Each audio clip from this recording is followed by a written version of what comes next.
You know her from Angel. You know her from Person of Interest. From The Gifted. Let's say to hi to our Lois Lane for this evening, Amy Acker.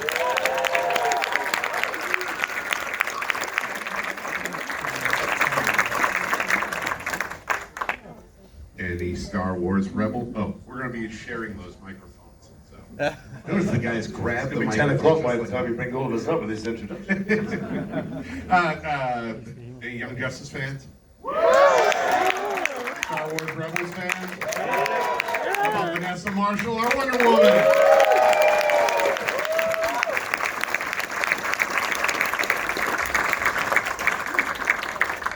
Batman Ninja? You guys watch that? Yes! The Batman from that, as well as from Batman Arkham Origins, I can speak. Roger Craig Smith. All the way in the back. Showing some kind of astrology, I'm sure. Astronomy. Okay. Dueling Batmans, I like it. This will be like the Batman 80 panel again. This will be fun. Where's Kevin? How about Grimm? Anybody a Grimm fan? Yes! Really? Is that all I got? I love Come on! You haven't watched that show? Good The Lord! captain is here. Say hi to Sasha Roiz. Charles Gordon. Hey, Sasha!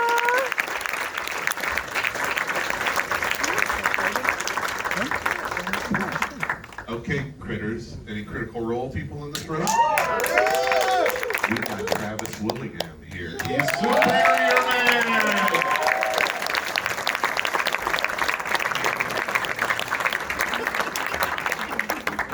Nobody uses the stairs. Don't you know Travis people are klutzy? Watch. Producer and director, you've seen all of his movies, because if you're here, I know you have. Say hi to Sam Liu. Where is he? Oh, there he is!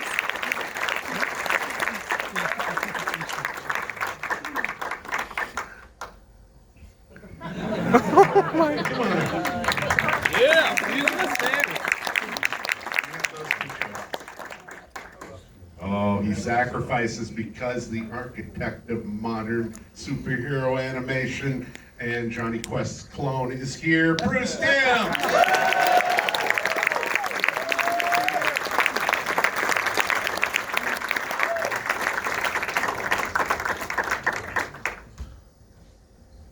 While Bruce is coming up, we got a couple people we do have to welcome. One of the production team, one of the original members of the production team that created this great graphic novel comic story, Dave Johnson.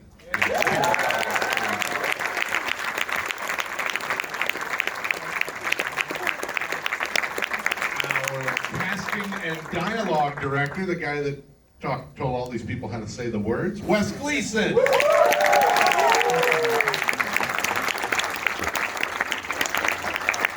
And the man responsible for that incredible score, Freddie Weedman, is out there.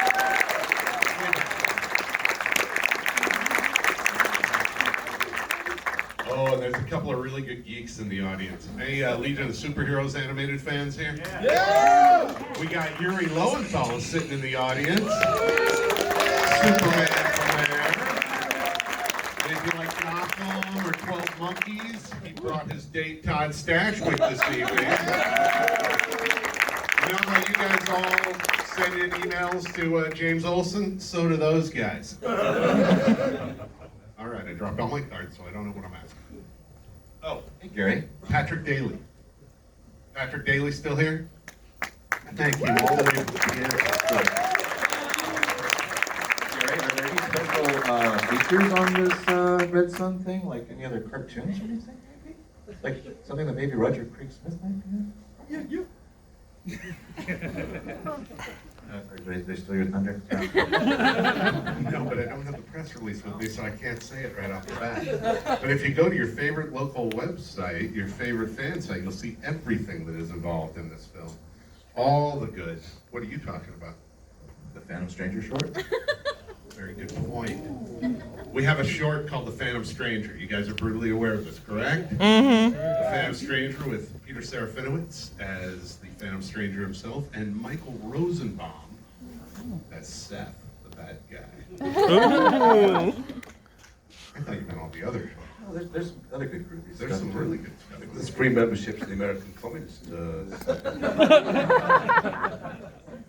So this story was fascinating when it was published, and it's kind of timely today. Did you do any tweaking to the story to continue the relevance? Not really. I mean, it's, you know, it's weirdly, I think Jason and I were talking about this backstage, it's not, strangely, it's not that political a story. I mean, it is, but it's not, I don't think there's anything really kind of super pertinent to what's going on here, and if there had been something in the comic that did kind of, you know, line up with what's going on right now in the world, maybe we would have leaned into it, but we didn't want to add anything to that. So, I mean, I certainly know how I'm going to vote in November, and if I thought that it would move the needle any way towards that direction, maybe I would have done that. My mind is a whirl with the possibilities. What made James DeMatteis the right guy to write this story? Worked with him enough? Yeah, he's a terrific guy. We worked with him for many years. I mean, he wrote a lot of some of our best stuff on Justice League and Justice League Unlimited. And specifically on adapting like tricky stories. Like he's the guy who adapted For the Man Who Was Everything for us, based on the famous Alan Moore story. So thought he would be just the guy for this. Two Elseworlds. I had a list when I was a kid.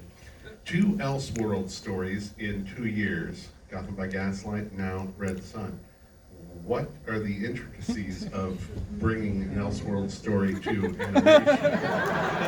Thank you, Sam Lou. And you got any favorites you'd like to see made someday?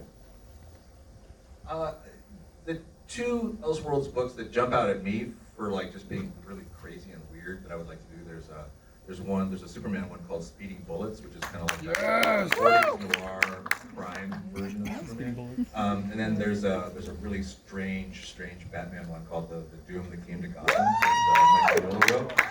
So I would love to take a crack at that one. How about you, Sam? Anything?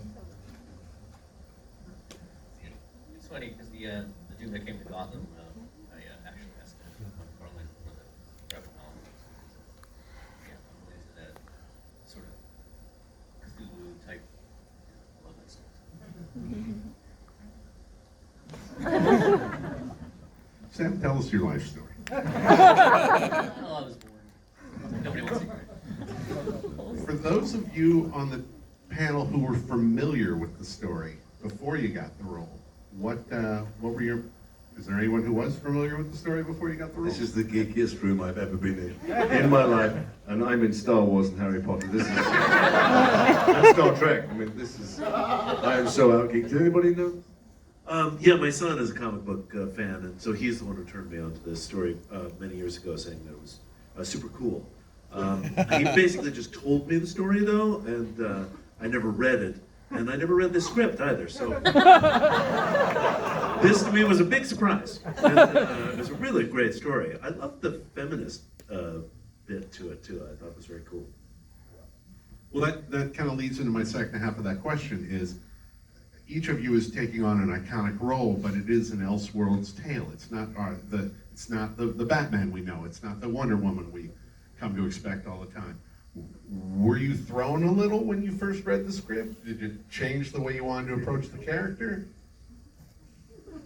Diedrich wants Amy to answer. Roger's up. You were handing that to Amy?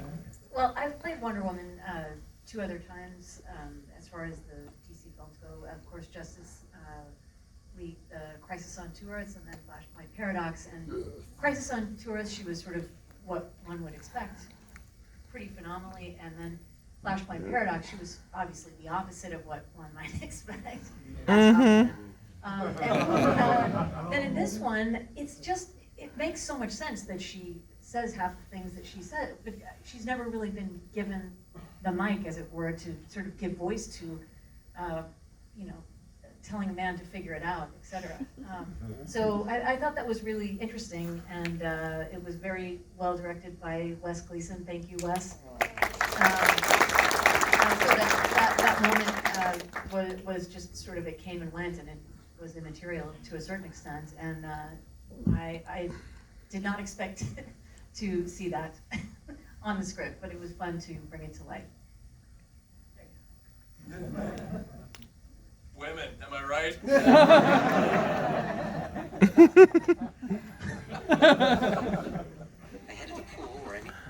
Diedrich and Jason, you two are traditionally cast as a villain and a good guy or a geek. You don't get the opposite roles, and in this case, you got sort of the opposite roles. What was that like for you, and how hard is it to work against the typecasting you two usually get? It was interesting for me to be cast in this. I was extremely grateful, and you know, every part has a different challenge. This one, he's kind of the bad guy, but he ultimately ends up being the good guy. It's so morally complex. For the medium, which has always been underestimated, it is an incredibly complicated story, and there's no clear, good guy or bad guy in it. And I thought that was super. I thought that was really cool the way that was handled. There's no black and white, and there so often is in this world, and but in this alternate universe, which is closer to our own, oddly enough, there's only gray, and there's moral choices that you make along the way, and I thought that was extremely well handled. Yeah, the really corny answer is that when we're on screen, no, I want to look at you, Gary. I don't look at them. I'm looking at you. On screen, mostly there's parts that are thought of as bad guys. The only decent ones are the ones that are three-dimensional and complex, because you only really hate them or are scared of them if you recognize them as human beings. And so they're, the most high-profile one being in Harry Potter. He's a racist, and he's trying to make Hogwarts great again, and he's scared of he's scared of their presence because he looks back to a time that people like him rule the world, and they don't anymore. He'd like to turn the clock back, but he's a coward. He's a bullying coward, and he seems like a human being to me. And this, I don't know that.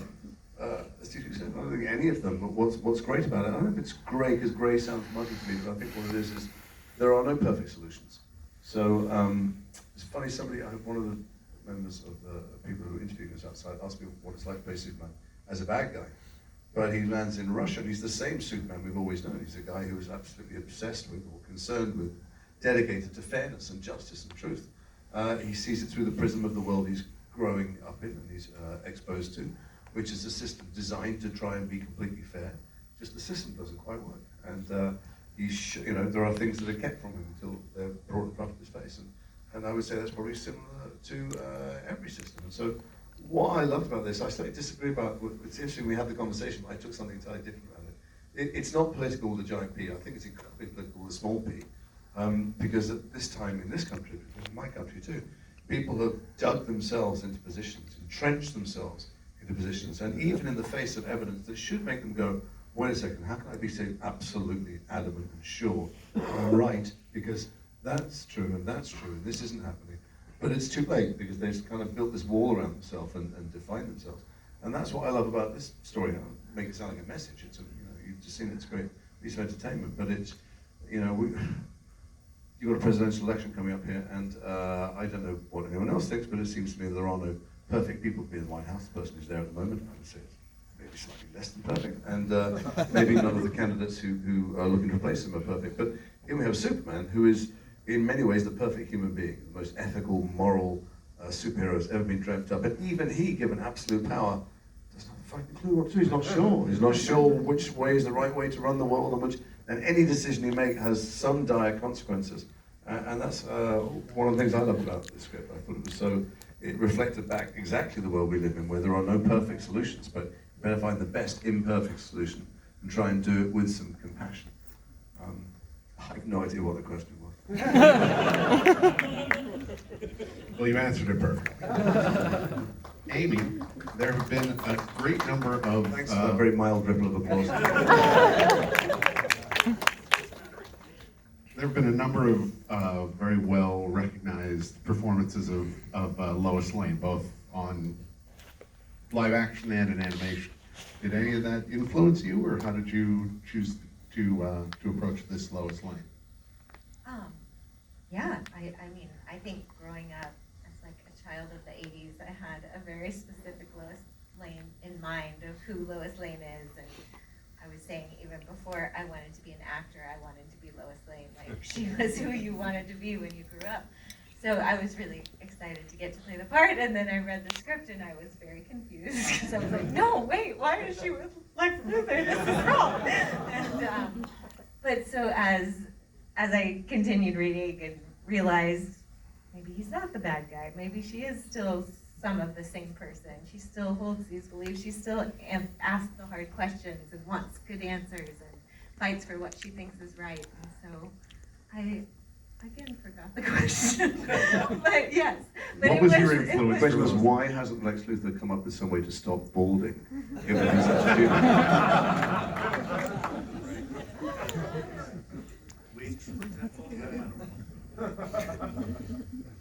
Several of you had particularly physical performances, Travis most notably. Are you just an absolute wreck in the booth at that point? I mean, what's going on there? Are you beating up the microphone and yourself? Yeah, lots of sweat. Lots of sweat drenching through the shirt and the underarms, change of clothes, and then Wes just, of course, asks you to do it naked, which gives you the most real performance. It's all about, removing the layers. Is that not what you guys do? Only in the audition. No, it's great. It's great fun, especially in the ADR sessions where the animations come back and you get to chase picture. It just lifts the performance that much more. You get to see them just absolutely hammering away at each other, and so you're inspired to just give it all you got. You save most of that for the ADR then? I mean, you do a little bit beforehand, but it's also just whatever you come up with in your mind, whatever's from whatever is there in the script. But what actually comes back when they've animated it is just so much more, and it's nice to match that picture and drive it home. Seeing Superior Man all bizarroed out, if you will, and having arms one size larger than the other, that kind of changes the vocal performance as well. So it lends to it. Hand a microphone down to Roger and Sasha there. Oh, good. Roger, for starters with you. You voiced Batman in a couple of interesting incarnations. How did this experience differ for you? This is easily the most unique. I mean, obviously with the accent, but this was my exposure to the Elseworld world, and very quickly I was like, this whole 10 seconds thing, those people didn't leave that building, did they? That's not a Batman I'm familiar with. It was like, yeah, sorry. So, no. I mean, I've answered a couple questions when we were doing the press for this about the similarities between the character that I've already played in the past and this one, and I still think this is what this film does so great, is the perspective shift of things to where you can understand that it's like, this is still a version of Batman that we know, in terms of he feels that what he's doing is correct and right, which arguably almost all the characters do, and he's got similar motivations to things that have kind of motivated him to do what he's done in other iterations of Batman that we're familiar with. And so in one way, I mean, other than the weird breaking of his policy, it's still kind of a similar Batman to what we know, just with a desperate attempt at a Russian accent. We'll start at Sasha's end, and you can pick your own, but did you have a favorite scene in the film? Favorite scene in the film? Favorite scene in the film, something appealed to you most? I mean, I'm blanking, of course, right now, because, of course, when you would ask me a question, nothing would come to mind. However, I did love the film. I just want to talk about the film as a whole, because it's kind of funny. I think I'm the only one who actually speaks Russian on this panel. Coincidentally, that was my heritage. I mean, my father was born, that title credit, like 1946 Soviet Union. My father was born in 1946 in the Soviet Union. So that was a very interesting moment right at the outset of the film. But no, the whole thing for me just kind of spoke on several levels, obviously professionally and just as a fan of genre and stuff, but personally, because I was raised kind of, you know, in the shadow of all of this. My parents fled that part of the world, and subsequently, you know, taught me sort of some of the horrors of it. And but again, watching it, you know, again, it's a perspective, right? It depends who's telling the history, who's telling the story. That'll obviously always dictate who the hero is, and that really resonated with me on many, many levels. So I just turned the question to something I really wanted to answer. That's how you do it. That's PR 101. I like it. Anybody else have a favorite scene, or should we let the fans abuse you? I will say my absolute favorite scene is when Superior Man calls out Superman and yells, "Superman!" Like, it was flawless. I love that moment. That was badass. I have to say, I thought this whole thing was exceptionally well directed animation. And one of the things that I really love and miss in a lot of American animation, but they use it in, let's say, Princess Mononoke, for example, are moments of silence. I really did not expect that. The moment with the Chinese ambassador, for example, when they're just looking at each other, and he asks him a direct question, and he takes his time. And it's really beautiful because it makes you think. And so often animation just comes at you over and over and over again. That said, the action sequences were amazing, but the pauses I thought were just fabulous because it did reinforce this idea of which way are you going to go. There's choices that you have to make in your life. And when Superman and Wonder Woman were speaking, the quiet just really spoke to me. It was, I thought, beautifully directed in that way. So that's all I wanted to say.